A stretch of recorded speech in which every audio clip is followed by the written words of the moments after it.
இரு நாட்டு அரசர்களுக்கு நடுவில் மிகப்பெரிய போர் நடந்தது. ஒரு அரசர் போரில் தோல்வி அடைந்தார். வெற்றி பெற்ற அரசர் தோல்வியடைந்த அரசரை கொல்ல ஆணையிட்டார். அதனால் தோல்வியுற்ற அரசர் பயந்து போய் அடர்ந்த காட்டிற்குள் ஓடினார். அப்போது அங்கே ஒரு குகையை பார்த்து அந்த குகைக்குள் சென்று ஒளிந்து கொண்டார்.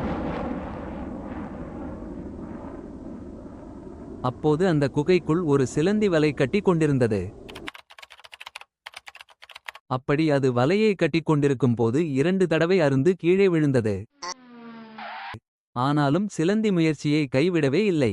தன்னம்பிக்கையோடு திரும்பவும் வலையை வெற்றிகரமாகவும் கட்டி முடித்தது.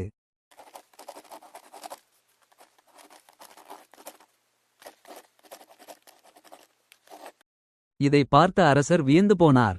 சிலந்தியின் முயற்சியைக் கண்டு இவருக்கும் நாமும் இந்த சிலந்தியைப் போல முயற்சி செய்தால் என்ன என்ற எண்ணமும் கூடவே வீரமும் வந்தது.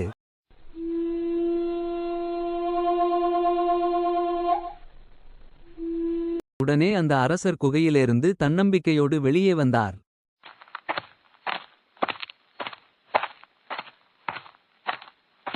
தன் படைகளை மீண்டும் வரவழைத்தார்.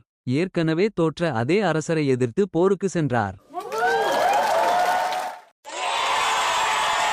போரிட்டு வெற்றியும் பெற்றார்.